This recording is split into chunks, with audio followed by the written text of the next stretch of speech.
বাইরে আমার। এখন আল্লাহর কাছে তারা পৌঁছায় যাওয়ার জন্য তারা এটা করে, আল্লাহর কাছে মাধ্যম বানায় নিয়েছেন, এই জন্য আল্লাহ তারা নিবেন না।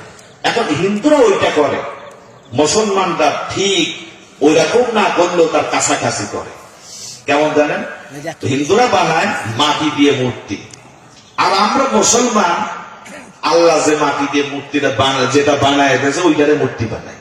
ওইটা কেমন? মানুষ। ওরা বানায় জ্যান্ত মরা মূর্তি, আর আমরা বানাইছি জীবিত মূর্তি।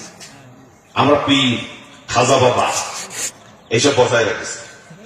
আল্লাহ তাআলা কোরআন শরীফে সেটাও উল্লেখ করেছেন যে মুসলমানরা কিভাবে পূজা করে, মুসলমানরা কিভাবে শিরক করে, আল্লাহ সেটা বলে দিয়েছেন। সূরা তাওবা 31 নম্বর আয়াত। আল্লাহ রাব্বুল আলামিন বলেন, ইত্তাখাযু আহবারাহুম রুহবানাহুম আরবাবাম মিন দুনিল্লাহ। আল্লাহ তাআলা বলেন, তারা তাদের মাওলা অর্থাৎ তারা তাদের দরবেশ বুজুর্গ লোক আলেম শ্রেণীর লোকগুলোকে আল্লাহর সমকক্ষ দাঁড় করায়। জোরে কর নাউযুবিল্লাহ। এই যে পীর, আল্লাহ যেটা দিতে পারে সেটা পীরের কাছে যায়। পীর বাবা আমার ভাগ্য ভালো করে দাও, পীর বাবা আমার বিপদ দূর করে দাও, খাজা বাবা আমার তুমি বিপদ দূর করে দাও।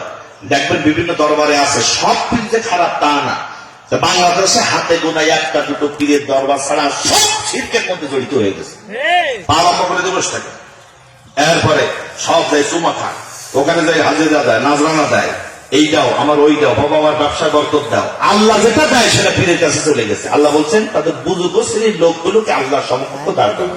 বরং আরো বেশি দেখেন, অমুসলিমরা যারা মূর্তি বানায় রাখছে তার চাইতে আমার মুসলমান যাদের মূর্তি বানায় তারা নিকৃষ্ট। কারণ হিন্দুরা মূর্তি বানায়, মূর্তির পায়ের কাছে বিভিন্ন নজরানা দেয়, ওরা আবার পরে সেগুলো তুলে খাইতে পারে। কিন্তু আমরা যে মুসলমানরা যাদেরকে বসায় রাখছি ওদের পার গোলায় দেওয়া শেষ, খাওয়া শেষ। তাই হিন্দুদের মূর্তির চাইতে নিকৃষ্ট মূর্তি মুসলমানরা বানায়। ঠিক আপনার ইবাদত নষ্ট হয়ে যাবে। কেন যাবেন আপনি? কেন আপনি আমার কাছে আসবেন? চাইবেন আল্লাহর কাছে। আল্লাহ রাব্বুল আলামিন তার কাছে আপনি চান, তিনি দেওয়ার জন্য প্রস্তুত। বিপদ হয়েছে, ওই আল্লাহর কাছে আপনি বিপদ থেকে মুক্তি চান। খোদার যন্ত্রণায় মরেন, ওই আল্লাহর কাছে চান। আল্লাহ তাআলা তো এমন, তিনি স্পষ্ট ভাবে কোরআনুল কারীমের মধ্যে সূরা মুমিন 60 নম্বর আয়াতে তিনি বলেছেন, অকালা রাব্বুকুম উদউনি আস্তাজিব লাকুম। তোমার রব তোমাদের বলে দিয়েছেন যে তোমরা আমাকে ডাকো, আমি তোমাদের ডাকের সাড়া দিয়া দেব। আল্লাহ তাআলা তো রিজিক দাতা। পৃথিবীতে এমন কোন প্রাণী নাই যার রিজিকের দায়িত্ব তার কাছে নাই, সবাইকে তিনি খাওয়ান। সূরা হুদের 6 নম্বর আয়াতে আল্লাহ তাআলা স্পষ্ট ভাবে বলেছেন, ওয়ামা মিন দাব্বাতিন ফিল আরদি ইল্লা আলাল্লাহি রিজকুহা। জমিনে এমন কোন বিচারণশীল জীব নাই যে বিচারণশীল জীবের রিজিকের দায়িত্ব আমার কাছে নাই। আপনি লক্ষ্য করে দেখেন, সব রিজিক আল্লাহ তাআলা ব্যবস্থা করেন। সুতরাং সেই আল্লাহর কাছে চান, অন্যের কাছে কেন যাবেন? গেলে আপনি মুশরিক হয়ে যাবেন। এই জন্য আল্লাহর কাছে চান। আমরা তো ছোট্ট একটা মানুষ, 1 বিঘা পেট মাত্র, একটা নীল তিমি 98 ফুট পর্যন্ত লম্বা হয়। একটা নীল তিমি একবারে যা খায়, 228 জন মানুষ পেট পুরে খাইতে গেলে যতটা খাদ্য লাগে, একটা নীল তিমির এক বেলায় সেই খাদ্য লাগে। জোরে বলেন সুবহানাল্লাহ। কে খাওয়ায় বলেন? আরো জোরে বলেন কে খাওয়ায়? আল্লাহর নাম আসতে কেন? জোরে বলেন কে খাওয়ায়? আল্লাহ খাওয়ান। কত প্রাণের কত রকম খাদ্য তিনি খাওয়ান। সুতরাং যা চাইবেন তার কাছে একটা একত্ববাদে বিশ্বাস আপনাকে এভাবে করতে হবে।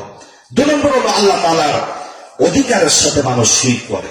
আল্লাহর অধিকার কি? আল্লাহর অধিকার হলো সৃষ্টি করেছেন তিনি, আইন চলতো, কথা আসতে বলেন কেন? সৃষ্টিকার, আইন চলবে কার? এটিকে আমরা মানি সবাই? না, মানি না। এখানে বসে যদি আমরা বুকে হাতে চেষ্টা করি, চিন্তা করি, সৃষ্টি যার, আইন চলবে কার, এই জিনিসটাই আমরা মূল শিরকের মধ্যে জড়িত হয়ে গেছি। কোরআনুল কারীমের দলিল নেন, সূরা আরাফের 54 নম্বর আয়াত। আমি দলিল ছাড়া কোনো কথা বলি না। গাছ গল্প করে আমি মূল্যবান সময় মানুষের নষ্ট করি না। আল্লাহ পাক কোরআনুল কারীমে সূরা আরাফের 54 নম্বর আয়াত আল্লাহ তাআলা বলেন, আলা লাহুল খালকু ওয়াল আমর, সৃষ্টি আমার আর আইন চলবেও আমার। আপনি